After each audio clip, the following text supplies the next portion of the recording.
Salut à tous, on se retrouve aujourd'hui pour une nouvelle vidéo. Comme vous l'avez vu dans le titre, aujourd'hui je reviens avec une vidéo Ask. Il y a de cela quelques jours sur les réseaux sociaux, je vous ai demandé si vous aviez des questions en vue de cette vidéo. Vous avez été nombreux à réagir, il y en a certains qui m'ont posé d'ailleurs pas mal de questions. Il y en a d'autres à qui j'ai d'ores et déjà répondu en commentaire, tout simplement parce que leurs questions, j'y avais déjà répondu dans une précédente vidéo FAQ. Donc je vous mettrai dans la barre d'infos les liens des deux FAQ que j'ai déjà faites sur ma chaîne. Pour cette vidéo, j'ai sélectionné 15 groupes de questions, donc on va pas perdre plus de temps sur ce. Let's go! Premier groupe de questions concernant les conventions, Japan Expo, etc. Est-ce que je compte me rendre tout d'abord à la Japan Expo 2016 qui se trouve donc à Paris? Alors si vous me suivez depuis les tout débuts de ma chaîne, je le dis chaque année, je boycotte complètement la Japan Expo pour plusieurs raisons. Son côté hyper commercial, le truc c'est qu'il y a également énormément de monde, que ça va me faire des frais que je n'ai absolument pas envie de faire, du fait de prendre le train, l'hôtel, de payer l'entrée, etc. Pour moi en plus, les artistes sont pratiquement inaccessibles du fait qu'il y ait énormément de monde pour les voir. Ça me dit pas trop de faire autant de kilomètres pour une convention dans laquelle je vais pas spécialement pouvoir voir les artistes qui m'intéressent. Alors après, le seul truc que je regrette, c'est le fait qu'il y ait les maisons d'édition qui se déplacent, et ça on les a pas dans les plus petites conventions, donc c'est un petit peu dommage. C'est vraiment un truc que j'aurais bien aimé voir, voilà, aller sur les stands des maisons d'édition. Mais après, tout le côté goodies, commercial, tout ça, ben, je le retrouve finalement dans mes plus petites conventions sur Marseille, donc pourquoi aller plus loin? Et du coup voilà, niveau convention, je vous préviens quand je l'ai fait. Et la seule qui pour l'instant est prévue cette année, c'est le Hero Festival. Comme chaque année à Marseille, ça fait déjà 3 fois que je vais y aller et il a lieu au mois de novembre. Donc voilà, vous avez le temps de le voir venir. Ensuite, concernant un éventuel meet-up, si je comptais faire justement un meet-up à la Japan Expo ou dans une autre convention ou où que ce soit, donc ce n'est encore une fois pas prévu. On m'a plusieurs fois posé la question du meet-up, mais encore une fois, je ne me vois pas faire de meet-up, d'une part parce que c'est de l'organisation, mais c'est qu'en plus, je ne me vois pas tout simplement être au milieu d'un groupe et être plus ou moins l'attention au milieu d'un groupe. Voilà, c'est vraiment quelque chose dans lequel je ne me sentirais pas à l'aise. Je suis quelqu'un voilà, qui est assez réservé, timide de nature, et du coup je ne me vois pas du tout être au milieu d'un groupe, même si c'est pour parler manga, même si c'est en toute sympathie. Ça me gêne un petit peu. Et ensuite, est-ce que j'aimerais être invitée à une convention? Est-ce que c'est prévu tout ça? C'est pas quelque chose après lequel je cours. Voilà, je cherche pas du tout à me faire inviter où que ce soit. Si ça se produit un jour et que j'ai l'occasion d'y aller, pourquoi pas, mais voilà, pour l'instant c'est pas en projet, on me l'a pas proposé, j'ai encore une toute petite chaîne manga, donc voilà, pour l'instant c'est pas le cas, à voir à l'avenir. Deuxième question qui, encore une fois, est un regroupement de plusieurs questions. Quel est mon manga, mon mangaka et ma maison d'édition préférée, et si j'ai un indispensable manga?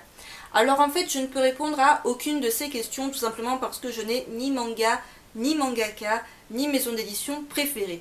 Alors déjà, concernant les mangas, avec tout ce que j'ai lu, donc si vous me suivez depuis un petit moment, et si en plus vous me suivez sur Manga Sanctuary ou sur Manga News, vous voyez que j'ai plus de 4000 mangas à mon actif. Du coup c'est complètement impossible de n'en choisir qu'un seul. Je n'ai pas non plus de manga indispensable parce que pour moi il n'y a pas de manga indispensable. Alors il y en a qui diront si tu n'as pas lu telle ou telle série, tu n'es pas un vrai fan de manga parce que ça fait partie des classiques à avoir lu. Comme dans la littérature, certains considèrent qu'on n'est pas de vrais lecteurs si on n'a pas lu les classiques de littérature. Pour moi ça n'a strictement aucun sens. Chacun se fait un petit peu sa culture manga à sa manière, avec ses goûts, avec ce qu'il a l'occasion de découvrir, avec ce qu'il aime tout simplement. On n'a pas tous la même culture, on n'a pas tous la même vision des choses, encore heureux. Du coup, il n'y a pas pour moi de titre qui soit réellement indispensable, qui soit au-dessus des autres, et que si on l'a pas lu, on a complètement loupé sa vie de lecteur de manga. Concernant mon mangaka préféré, je n'en ai pas qu'un seul, parce que comprenez bien qu'il y a énormément d'œuvres que j'aime lire. Mais j'ai quand même une petite série d'auteurs à vous conseiller, enfin du moins qui sont mes auteurs préférés, dont j'ai déjà parlé à de nombreuses reprises sur ma chaîne. Donc il y a Inyo Asano en 1, enfin en 1, il n'y a pas vraiment de classement, mais c'est vraiment un auteur que j'adore. Il y a également Shunji Ito. À ce propos, on m'a demandé quelle était mon œuvre préférée de Shunji Ito que j'avais lue et si je comptais en acheter d'autres. Alors mon œuvre préférée jusque là, disons qu'il y en a deux, il y a le Mort amoureux et il y a le Tunnel qui sont deux one-shot, vraiment topissime. Après j'ai pas eu encore le temps de lire Spiral ni Tomie que j'ai acheté il y a quand même plusieurs mois, mais qui sont toujours dans ma pile à lire. Et s'il y en a d'autres que je compte acheter, bien évidemment toutes les autres séries de Shunji Ito que je n'ai pas, qui sont encore disponibles. Mais après j'en ai pas spécialement qui me font plus de l'œil l'une que l'autre. Et troisième auteur préféré, il y a bien évidemment Naoki Urasawa, même si je vous en parle beaucoup moins sur ma chaîne. J'aimerais avoir le temps, voilà, de vous parler de plus de ses œuvres, mais j'ai pas le temps. Et un autre auteur qui s'est rajouté, donc là vous voyez pas ses œuvres parce qu'elles sont tout en haut, il s'agit de Kazuo Kamimura, qui est un auteur que j'ai découvert il y a de cela quelques mois et dont j'adore complètement le travail. Et du coup j'essaie de me procurer un maximum de ses œuvres. Et ensuite concernant ma maison d'édition préférée, comme je l'ai dit, je n'en ai pas tout simplement parce que pour moi chaque maison d'édition a ses qualités et ses défauts. Elle propose tout un catalogue qui leur est propre. Il y en a dont j'ai des petites préférences parce qu'ils ont des choix éditoriaux un petit peu plus particuliers que d'autres. Je pense notamment aux éditions Akata, je pense au catalogue du Lézard Noir des éditions Imo, Casterman, tout ça. C'est un catalogue beaucoup moins mainstream, beaucoup moins tout public que ce que proposent les autres. Après, je ne dénigre pas du tout les autres puisque, comme vous le voyez, je présente autant des mangas de Kana, Pika, Kiyun, tout ça, sans distinction. Voilà, pour moi elles ont chacune leurs défauts, leurs qualités et j'ai pas vraiment de préférence. Il n'y en a pas une que je pourrais choisir parmi les autres parce que tout simplement elles proposent toutes des choses assez intéressantes à leur manière. La troisième question porte sur les youtubeurs manga et blogueurs manga que je préfère. Vous avez été nombreux à me poser cette question et là je me suis dit que ma vidéo Share the Love du 14 février était passée complètement inaperçue. Donc je vous renvoie à cette vidéo, celles et ceux qui m'ont posé cette question, parce que oui, j'ai déjà parlé de mes youtubeurs et blogueurs manga préféré que je vous conseillais. On m'a posé la question par contre, donc ça c'est quelqu'un qui a vu cette vidéo, c'est un bon point, qui m'a demandé si depuis cette vidéo j'avais découvert d'autres youtubeurs, blogueurs dont j'avais envie de parler. Alors en fait il n'y en a qu'une seule que je connaissais déjà mais dont je regardais pas le travail, donc du coup je vous en avais pas parlé dans ma vidéo Share the Love. Il s'agit de Ayame, donc je pense que beaucoup d'entre vous la connaissent puisqu'il me semble reconnaître certains d'entre vous en commentaire de ces vidéos. Donc au cas où je vous mets le lien de sa chaîne dans la barre d'infos. Voilà, je connaissais déjà sa chaîne mais je ne regardais pas ce qu'elle faisait jusqu'à il y a encore quelques temps. Et puis voilà, je me suis abonnée à sa chaîne et je commence à m'intéresser un peu à son travail. Quatrième question, pourquoi les mangas plutôt que les BD franco-belges et pourquoi je ne parle pas de romans ni de comics sur ma chaîne? Alors pourquoi les mangas plutôt que la BD franco-belge? Eh bien tout simplement parce que je suis tombée dans les mangas, on va dire plus ou moins en étant petite, puisque j'ai connu le Club Dorothée. Voilà, pour celles et ceux qui sont de ma génération, le Club Dorothée c'était genre toute notre vie à une époque. Du coup je me suis de suite intéressée à la culture japonaise, asiatique de manière générale, parce que ça englobe la Corée, la Chine, etc. C'est vraiment un univers que j'apprécie beaucoup, que ce soit dans les mangas mais également dans les films. Tandis que la BD franco-belge, alors j'en ai beaucoup lu quand j'étais petite, je lisais des albums, je lisais toujours d'ailleurs sur Nice, que ce soit des albums de Boule et Bill, Astérix, les Schtroumpfs, voilà, ce genre de choses, j'en ai énormément, mais je n'en parle pas parce que tout simplement ce n'est plus d'actualité, je n'ai plus rien d'actualité. Les rares BD d'actualité que je lis, je vous les présente en vidéo. J'ai déjà parlé par exemple de Wicca dans une vidéo qui était vraiment consacrée à une seule BD. Pourquoi je ne parle pas de romans ni de comics? Alors j'ai parlé une seule fois de romans clairement sur ma chaîne en une vidéo. C'est une vidéo que j'ai faite sur Nos étoiles contraires, donc l'adaptation du roman en film, vraiment faire le comparatif roman et film, parce que c'était vraiment une histoire qui me tenait à cœur, un sujet vraiment qui me tenait personnellement à cœur. J'avais fait une vidéo comme ça qui d'ailleurs devait suivre la vidéo de Wicca ou inversement. C'était vraiment une période où je parlais pas trop de manga et c'est des vidéos qui très clairement n'ont pas intéressé beaucoup de monde et ça je m'y attends complètement parce que je fais une chaîne qui est faite pour parler manga, pour parler actualité, pour essayer d'être le plus proche possible des dates de sortie des mangas pour tout simplement vous donner un avis assez rapide sur ce qui sort au fil du temps. J'ai pas envie de m'étaler en parlant de plein d'autres choses. Il y en a qui le font très bien et vraiment tant mieux pour eux s'ils arrivent à faire une chaîne dans laquelle ils font des vidéos, ils parlent de tout. Personnellement, je préfère faire une chaîne dans laquelle je me consacre à un seul sujet et que j'essaye de traiter le mieux possible, de me consacrer vraiment à ce sujet-là. Et pourquoi je ne parle pas de comics? C'est bien tout simplement parce que je n'en lis pas. Les rares que je lis, je vous les montre dans les book hauls, parce qu'encore une fois, je ne me vois pas faire de vidéos qui leur soient consacrées, parce que déjà, il n'y aurait pas énormément de contenu, étant donné que j'ai pas énormément de comics. Mais c'est surtout, voilà, pour moi, ma chaîne, elle parle de manga, elle parle pas de comics, de romans et de manga, ça serait vraiment une chaîne littéraire. et j'avais vraiment envie de faire une chaîne manga et non pas une chaîne littéraire. Cinquième question, combien as-tu de Funko Pop et sur quels critères les choisis-tu? Actuellement j'ai 20 Funko Pop, alors vous ne les voyez pas toutes, il y en a qui sont hors champ puisqu'elles sont dans les étages supérieurs de la Mangatech. Sur quels critères je les choisis? Eh bien c'est tout simplement au feeling. Ça va être des personnages que j'aime bien, d'un Disney, d'un film, d'une série ou quoi que ce soit. Je n'ai pas vraiment de critères, j'ai pas vraiment, voilà, j'en ai de Game of Thrones, j'en ai d'Harry Potter, j'en ai de Disney, j'en ai de Harley Quinn. C'est vraiment parce que le personnage me plaît, parce que la Funko me plaît sur le moment que je l'achète. Je n'essaie pas du tout de faire toute une collection, alors à part les Harry Potter où je vais essayer de toutes les compléter parce que je trouve ça ridicule de m'arrêter à 5 Funko Pop d'Harry Potter, oui, alors qu'il m'en manque, il doit m'en manquer même pas 5, je crois, à acheter. Donc peut-être je compléterai celle d'Harry Potter, mais après c'est complètement aléatoire. Il y en a une 21e qui va arriver, j'espère pouvoir vous la présenter dans le book haul du mois de juin. Au pire, elle sera dans celui de juillet et je pense que ça ne sera pas une grosse surprise si vous me connaissez bien. Sixième question, vas-tu recommencer à parler des grosses séries telles que l'Attaque des Titans, Fairy Tail, One Piece, etc. Alors ce n'est pas du tout au programme, malheureusement, ces séries je les ai mis en pause de lecture. Je préfère vraiment me consacrer aux séries que j'ai envie de vous présenter, dont j'ai envie de vous parler dans l'immédiat. Du coup les autres, vu que je sais que je ne vais pas les présenter pour le moment, elles restent en attente de lecture dans ma pile à lire. La septième question, c'est encore une fois un regroupement de plusieurs questions qu'on m'a posées, que je regroupe en une seule grosse question. Donc tout d'abord, si je comptais faire une vidéo à propos de Moonlight Act depuis le temps que je vous en parle et que cette vidéo ne voit pas le jour, alors c'est pas prévu dans le sens où déjà je comptais attendre que la série soit terminée en France pour vous en parler. Vu que Kazé n'a pas l'air décidé à boucler la série, voilà. Ce qui se passe, c'est que ça fait déjà plusieurs mois que j'ai mis les tomes en arrêt de lecture parce que le rythme de parution est tellement chaotique. J'adore Kazé, mais là pour le coup, bon, j'ai bien compris que la série ne fonctionnait absolument pas en France et que c'était pas rentable pour eux de faire des gros tirages de tomes, ni d'accélérer peut-être le rythme de parution. J'ai mis les tomes en arrêt de lecture en me disant que ça sert à rien, à 4-5 mois d'intervalle, je sais plus du tout où je m'en suis arrêtée, tellement c'est quand même assez complexe niveau lecture. Du coup j'ai laissé tout ça de côté et je me dis si vraiment je voulais faire une vidéo où je vous parle déjà de tous les tomes de parus, il faudrait que je me retape toute la lecture depuis le début de la série, ce dont j'ai un petit peu la flemme. Concernant Berserk, tu en es où? Je crois que la question est revenue 2-3 fois, Berserk ça vous a toujours autant traumatisé, j'ai l'impression, cette série. Eh bien j'en suis toujours au point mort, c'est-à-dire que j'ai acheté les premiers tomes l'année dernière de la série, je crois que j'ai acheté les 6, 7 ou 8 premiers tomes, je ne sais même plus où ils sont, quelque part en bas mais je ne sais plus. Et je me suis arrêtée au milieu du tome 1.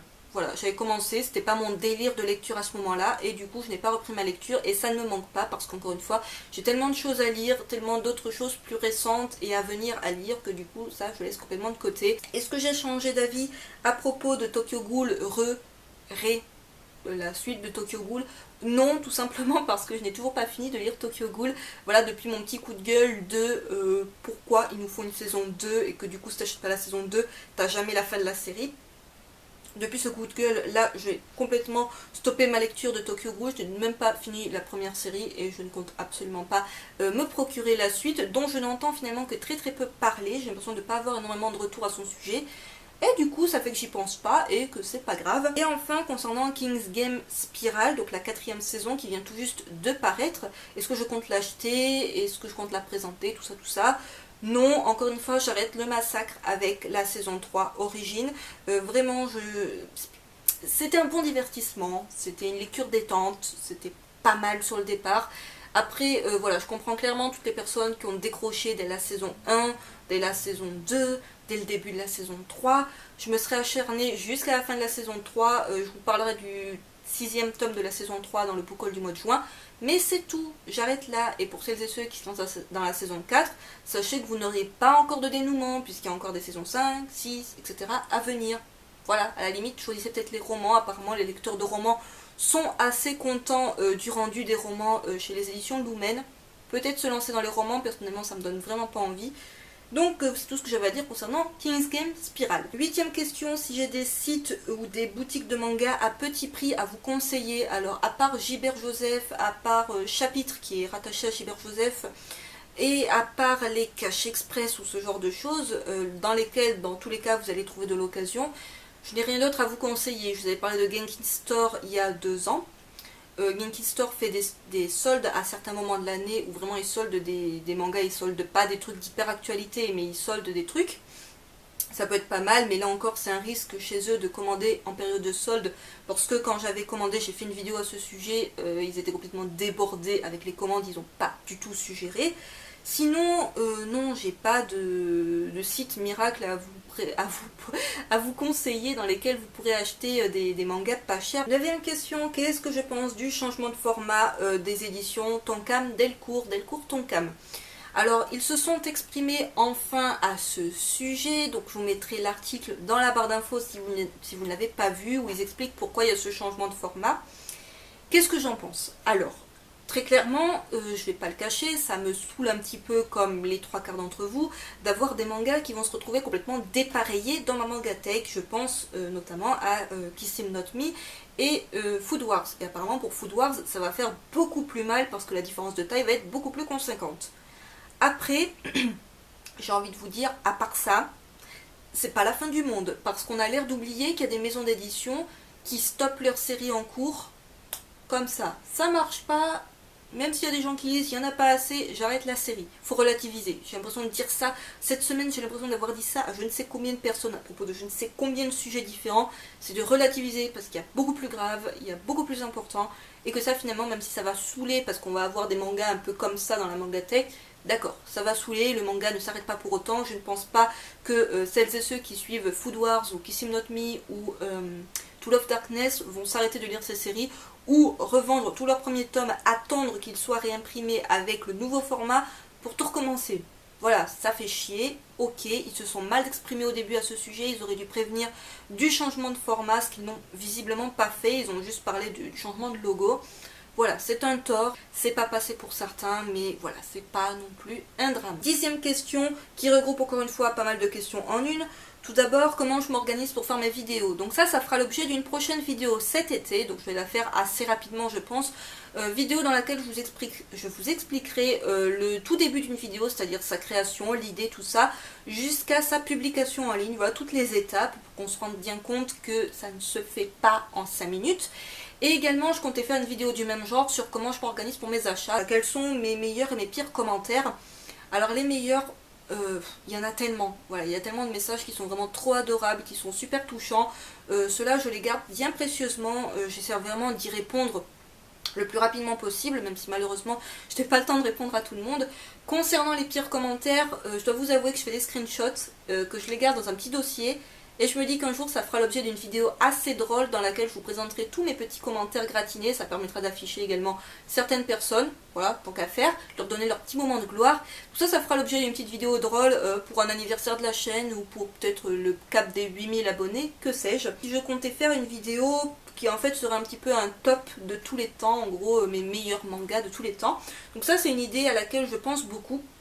C'est vraiment de faire une vidéo assez globale dans laquelle je vais parler peut-être de 10-15 séries qui vraiment pour moi sont pas mes indispensables mais sont mes coups de cœur un petit peu intemporels. Donc ça c'est un projet de vidéo également mais j'ai pas de date pour encore vous faire cette vidéo là. 11e question, est-ce que je compte faire une vidéo vlog dans laquelle on me voit quand je vais acheter mes mangas et en gros je vous présente ma librairie dans laquelle j'achète chaque semaine mes mangas. Alors ça je pense que ça fait un petit peu référence aux vidéos que fait assez régulièrement Tiffany sur la chaîne Noyau d'Abricot, puisque je regarde également ses vidéos. Je trouve ça très sympa. Après elle se filme dans une Fnac, si je ne dis pas de bêtises, c'est souvent des Fnac ou des Bookoff, quelque chose comme ça, bref des librairies qui sont tout de même assez grosses, si je ne dis pas de bêtises. Tandis que la librairie dans laquelle je vais, encore une fois l'Antre du Snore Bleu à Marseille, c'est une toute petite librairie assez exiguë dans laquelle déjà il n'y a pas énormément de place quand vous n'êtes pas beaucoup de clients. Je me vois difficilement avec ma petite caméra en mode je me filme et tout, coucou les vendeurs, enfin voilà, je trouve ça un peu bizarre. Après, à voir si un jour je le ferai ou pas, mais j'ai un petit peu du mal à filmer tout simplement en public. En convention, déjà j'ai du mal, alors là en librairie avec les pauvres acheteurs qui n'ont rien demandé autour de moi, ça me semble un peu compliqué, mais à voir. Peut-être un jour, mais pour l'instant c'est pas une idée que j'ai de vidéo à vous faire dans l'immédiat. 12e question, au fil du temps, des années, tes goûts en manga ont-ils changé ? Ils ont changé pour deux raisons, ils ont changé et ils n'ont pas changé en fait, puisqu'en fait je m'intéresse toujours autant à plein de choses qui n'ont strictement aucun rapport les unes avec les autres. Mais ils ont changé pour deux raisons, oui, puisque tout simplement j'ai commencé vraiment à m'intéresser au manga, à en lire. J'avais 17-18 ans, actuellement j'en ai 27, donc ça fait pratiquement 10 ans que je lis du manga. Du coup, ce que j'aimais il y a 10 ans, je ne l'aime plus particulièrement, même si voilà, encore une fois, ma première grosse série que j'ai suivie c'est Full Metal Alchemist, et si je devais la relire à l'heure actuelle, je pense que je l'apprécierais tout autant, parce que pour moi c'est genre le shonen intemporel qui vraiment m'aura fait apprécier les mangas, et qui je pense de toute manière est appréciable à tout âge. Alors après oui, ça a changé parce que j'ai vieilli, du coup des titres qui peut-être m'intéressaient à une époque, je les trouve trop gamins, voilà, c'est souvent je dis ça à propos de certains shoujo, c'est que je trouve ça trop gamin, ça concerne des collégiens ou des enfants en école primaire, et ça me parle beaucoup moins. Déjà les lycéens ça me parle moyennement, mais alors quand c'est plus jeune ça me parle plus du tout. Après je lis encore des Kodomo ou des conneries comme ça, donc j'ai envie de vous dire niveau crédibilité on est là. Et après ça a changé également, tout simplement parce qu'au fil des années j'ai lu quand même pratiquement 4000 mangas. Je n'ai pas lu 4000 mais pas loin. À travers mes lectures j'ai quand même lu énormément de choses, et quand vous lisez énormément de choses, vous arrivez à cerner très clairement ce qui va vous plaire et ce qui ne va pas vous plaire, ce que vous aimez et ce que vous n'aimez pas. Du coup, au fil de vos lectures, vous arrivez tout simplement à mieux cerner l'univers manga qui vous plaît, vers lequel vous avez envie d'aller, vers lequel c'est votre zone de confort aussi. Je sors très rarement de ma zone de confort. Des fois je suis contente de le faire parce que je découvre des trucs un petit peu atypiques que je vous partage, mais je reste souvent dans ma petite zone de confort de manga que j'aime lire, dans lesquels je me sens bien. Et cette zone de confort, on se la crée au fil de ces lectures, au fil des années où on a des échecs de lecture, on a des flops. J'ai toujours des flops, hein. Il y aura encore un flop 2016 à la fin de cette année, mais il y en a beaucoup moins peut-être que ce qu'il y aurait eu il y a certaines années où je ne connaissais rien, où j'arrivais dans le rayon et c'était un petit peu la couverture est jolie, le dessin a l'air sympa, je prends sans trop savoir à quoi m'attendre, sans trop savoir dans quoi je me lançais. Maintenant voilà, j'y vais clairement moins au pifomètre, même si parfois voilà, c'est un petit peu du pifomètre, hein. Des fois c'est juste la couverture, c'est juste le dessin, c'est juste il va y avoir un petit truc qui va faire que... Mais voilà, avec les années ça change parce que on a l'expérience de lecture et du coup on n'a plus la même vision, la même découverte des choses, et des choses qu'on va avoir déjà plus ou moins vues ailleurs, et du coup ça va influencer nos futures lectures. 13e question, les nouvelles séries que j'ai repérées pour fin 2016. Alors déjà pour le mois de juillet, il va y avoir énormément de sorties puisque Japan Expo. Je compte vous faire une vidéo fin juin dans laquelle je vais vous présenter un petit peu tout ce qui va sortir, alors plus ou moins tout ce qui va sortir au mois de juillet niveau nouveautés, et ce que je compte ou pas acheter. Voilà, ça sera un peu un teaser des nouveautés qui sortent au mois de juillet, que j'ai envie d'acheter et que je vous présenterai du coup, ou que je ne vous présenterai pas au mois de juillet. Et concernant la fin de l'année, j'ai noté quelques titres. Donc quand je dis fin d'année, c'est septembre, octobre, novembre. Voilà, pour moi la fin de l'année c'est après l'été, de manière au mois d'août, niveau nouveauté, j'ai envie de vous dire, il n'y a rien. Donc j'ai noté Springald, qui est de l'auteur de Moonlight Act, donc achat obligé pour ma part. La femme serpent, qui est de Kazuo Uematsu, je vous ai présenté la maison aux insectes, tout ça, chez le lézard noir, c'est genre indispensable. Ryuko, également chez le lézard noir je crois, mais j'avais déjà vu les dessins, j'ai fait oh my god, ça finit chez moi. La réédition de Gun, vous m'avez compris, voilà, c'est un petit peu l'année des rééditions, voilà, avec Akira, c'est la deuxième grosse réédition que je compte me faire. Dead Demons, je sais plus quoi, la nouvelle œuvre de Inyo Asano. Et enfin, bien évidemment, la 8e saison de JoJo's Bizarre Adventure. Ça, c'est genre obligé. J'en parlerai, ne vous inquiétez pas, les fans de JoJo, j'en parlerai. Désolée si à ce moment-là de la vidéo, la luminosité ou le cadrage a légèrement changé, mais tout simplement, la batterie de mon appareil photo m'a, encore une fois, lâché.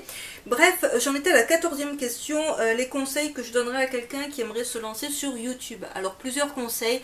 Tout d'abord, c'est de vraiment se préparer à consacrer du temps à YouTube, c'est-à-dire qu'une vidéo, ça se fait pas en 5 minutes, que ce soit l'idée, le tournage, le montage, tout ça, ça se fait clairement pas en 5 minutes.